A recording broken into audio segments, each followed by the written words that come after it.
Good afternoon all of you. Good afternoon. आप सब लोग जुड़ जाइए। आज हम टेस्ट नंबर 7 पढ़ेंगे। फंडामेंटल के क्वेश्चन पढ़ेंगे। फंडामेंटल के क्वेश्चन है, प्रीवियस ईयर क्वेश्चन है, जो कि सभी all AIIMS NORCET RRB RML SGPGI Lucknow में आए हुए क्वेश्चन है। DSSB NORCET UPNHM UPNRHM MPNHM Rajasthan CHO Bihar Haryana DSSB ESIC ESF सभी नेशनल परीक्षाओं में आए हुए क्वेश्चन है और आगे आने वाले परीक्षाओं में इम्पोर्टेंट होंगे, रोल अदा करेंगे। आइए क्वेश्चन नंबर पहला पढ़ते हैं। Question number 1, normal level of sodium level in plasma है। प्लाज्मा में सोडियम का सामान्य स्तर कितना है? ए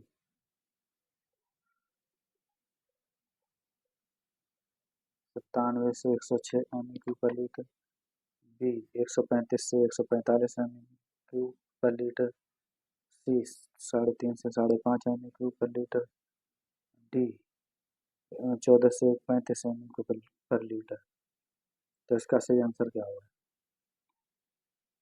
इसका सही आंसर होगा बी 135 से 145 mQ पर लीटर। क्वेश्चन नंबर 2 देखते हैं। The causes of respiratory acidosis among the following. निम्नलिखित में से श्वसन एसिडोसिस का कारण है। A excessive vomiting, B diabetic ketoacidosis, C respiratory obstruction, D hyperventilation. तो इसका सही आंसर क्या होगा? तो सही आंसर इसका होगा सी रेस्पिरेटरी ऑब्स्ट्रक्शन। अगला question, question number 3, injection sodium bicarbonate should not be mixed with. Injection sodium bicarbonate के साथ मिश्रित नहीं किया जाना चाहिए। क्या नहीं किया जाना चाहिए? ए नॉर्मल सेलान के साथ, B 5% dextrose, C calcium gluconate, D Ringer lactate. तो इसका सही आंसर है कैल्शियम ग्लूकोनेट। सोडियम बाइकार्बोनेट के साथ मिश्रित नहीं किया जाना चाहिए। उस कैल्शियम ग्लूकोनेट को मिश्रित नहीं किया जाना चाहिए। क्योंकि नोट, आइए क्या पढ़ते हैं, क्यों नहीं? Note, calcium calcium should not be administered with sodium bicarbonate because, क्योंकि इट में प्रिसिपिटेट करेगा सोडियम बाइकार्बोनेट कैल्शियम मिक्सचर में। आगे पढ़ते हैं क्या। Question number 4, excessive exercise without rest results in accumulation of carbon dioxide and lactic acid that causes fatigue in muscles. Therefore, nurse advise patient to। तो बिना आराम के अत्यधिक व्यायाम करने से कार्बन डाइऑक्साइड और लैक्टिक एसिड जमा हो जाता है, जिससे मांसपेशियों में थकान होती है। इसलिए नर्स वे मरीज को सलाह देती है। A sit and take rest, B breathe and between exercise, C sit and breathe,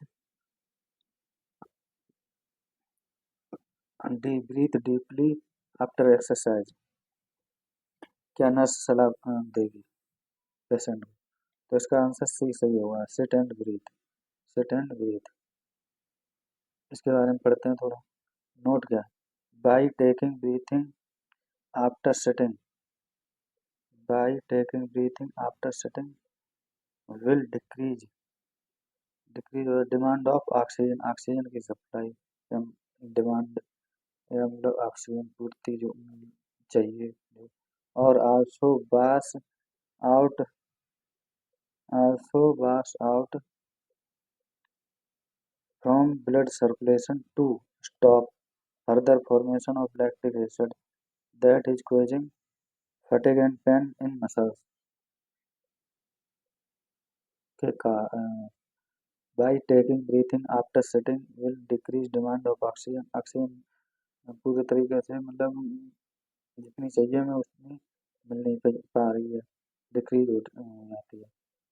and bass also bass out of CO2 from blood circulation to stop हो जाती है तो further formation of lactic acid का formation that is causes fatigue and pain in muscle, जिसके कारण fatigue में थकान और पेन मांसपेशियों में दर्द होता है। Lactic acid is from lactic acid is form during anaerobic respiration during excessive exercise, मतलब सांस लेने की कमी हो ऑक्सीजन तब, या ड्यूरिंग एक्सरसाइज एक्सरसाइज की मात्रा बढ़ती है तब lactic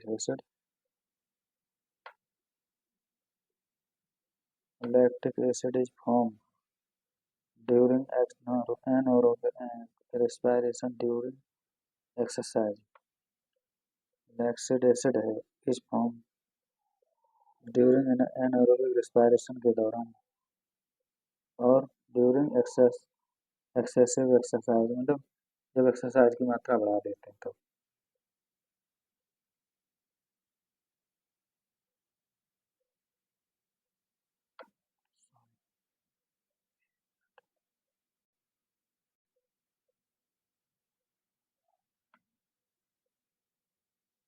question number 5 which body system is most affected in patient with electrolyte imbalance।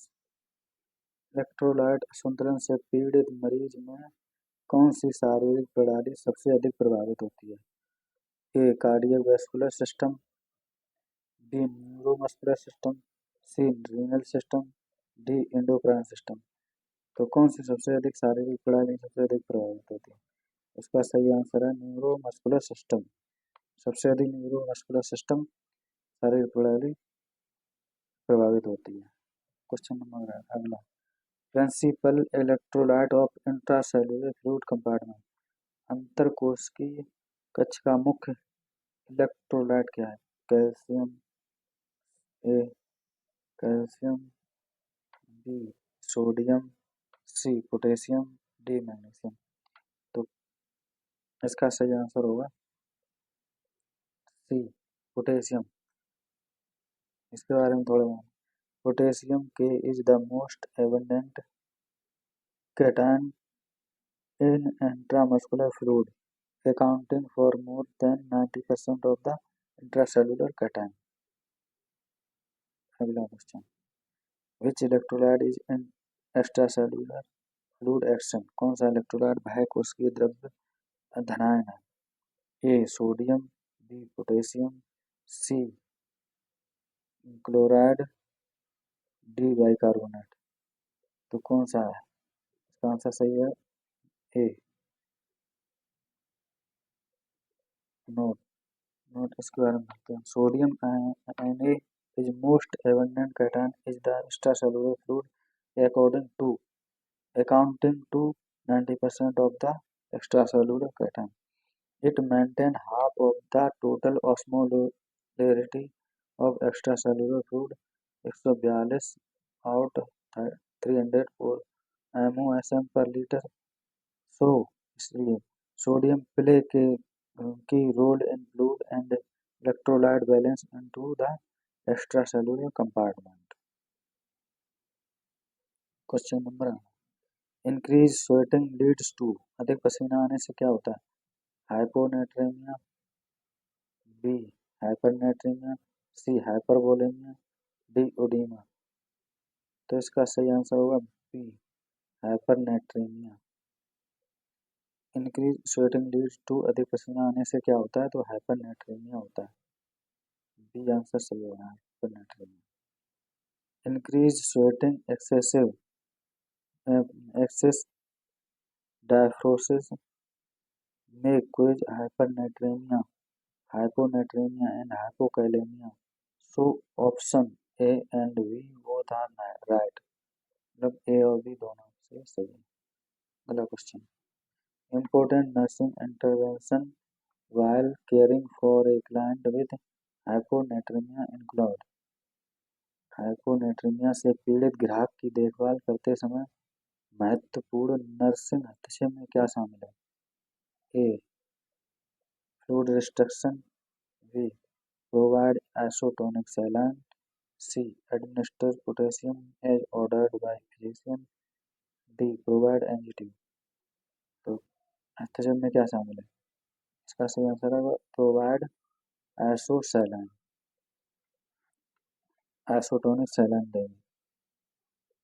Question number अगला note administer NS and isotonic saline है to replace sodium along with fluid deficit is if present. Question number 10. Osmotic pressure and acid base balance of body fluid maintained by osmotic दबाव और शरीर के तरल पदार्थ का acid आधारित संतुलन किसके द्वारा बनाए रखा जाता है? क्लोरीन के द्वारा, सोडियम के द्वारा, मैग्नीशियम द्वारा या जिंक द्वारा? तो इसका सही आंसर होगा सोडियम के द्वारा। आंसर बी सही है इसका, सोडियम के द्वारा। Question number 11. Tall tented T wave and widened QRS seen in लंबी तंबू नुमा की तरंगें और चौड़ी क्यूआरएस कहाँ देखी जाती हैं? A. Hyperphosphatemia, B. Hyperkalemia, C. Hyponatremia, D. Hyperglycemia. तो इसका सही आंसर होगा B. Hyperkalemia. Question number 12. ECG change in hypokalemia, calcemia और हाइपोकैल्शियमिया में ईसीजी में क्या परिवर्तन होते हैं? Wide T QT interval, B. Prominent U wave, C. Shortened QT interval, D. Widened T wave. तो इसका सही आंसर होगा widened QT interval, widened QT interval. ECG change not है। ECG change during hypocalcemia or prolonged ST and QT interval. ECG change during hypercalcemia or shortened ST segment and widened T wave. Question number अगला.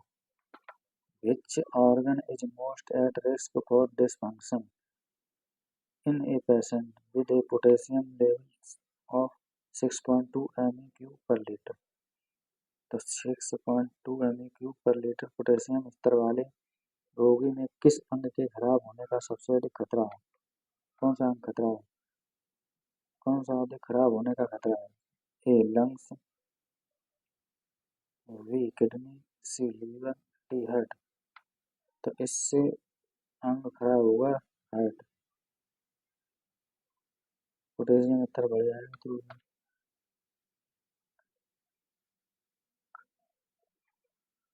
Heart खराब हो जाएगा। Heart खराब होने का खतरा रहता है, संभावना रहती है। Not a potassium imbalance can cause cardiac dysrhythmias that can be life-threatening. Question number 14. Which of the following clinical findings indicate the patient is experiencing hypokalemia? निम्नलिखित में से कौन सा नैदानिक निष्कर्ष यह संकेत देता है कि रोगी हाइपोकैलेमिया का अनुभव कर रहा है? A. Edema, B. Abdominal, C. Muscle spasm, D. Kussmaul breathing. तो कौन सा नैदानिक निष्कर्ष से संकेत देता है कि रोगी हाइपोकैलेमिया का अनुभव कर रहा है? इसका आंसर सही होगा डी. बी. एब्डोमिनल डिस्टेंशन होगा, तब रोगी जो है हाइपोकैलेमिया का अनुभव करेगा। Hypokalemia note hypokalemia causes decreased valve motility, hypoactive or absent valve sound, and paralytic ileus due to smooth muscle relaxation, which causes intestinal obstruction and abdominal distension. Hypokalemia decreases the magnitude of the nerve and muscle cell resting potassium. Other signs not associated with hypokalemia. Question number 15. A patient had a extensive and prolonged surgery. Which electrolyte should be monitored most closely? एक मरीज की surgery बहुत लंबी और व्यापक थी। किस electrolyte पर सबसे अधिक बारीकी से नजर रखी जानी चाहिए? Potassium, sodium, calcium chloride. A patient had an extensive and prolonged surgery. Which electrolyte should be monitored most closely? एक मरीज की सर्जरी बहुत लंबी और व्यापक थी। किस इलेक्ट्रोलाइट पर सबसे अधिक बारीकी से नजर रखनी चाहिए? तो किस पे रखो? पोटेशियम पे। इसका सही आंसर होगा potassium A. Note, stress of prolonged and extensive surgery increases secretion of adrenocortisol hormone, aldosterone. This may cause retention of sodium and excretion of potassium.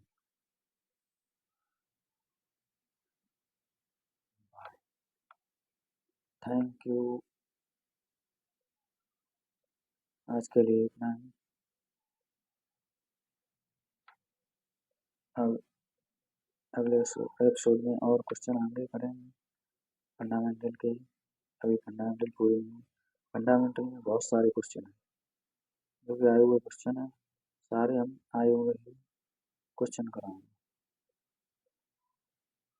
Repeated question होंगे. रिपीटेड प्रीवियस ईयर क्वेश्चन है. Previous year question है. आज के लिए इतना ही. जय हिंद, जय भारत. हमारे चैनल को लाइक और सपोर्ट कीजिए, सब्सक्राइब कीजिए. प्लीज़ सब्सक्राइब करो जिससे कि आपको नोटिफिकेशन मिलता रहे अगले क्वेश्चन देखने के लिए. Thank you. प्लीज़ सपोर्ट कीजिए. Thank you. जय हिंद, जय भारत.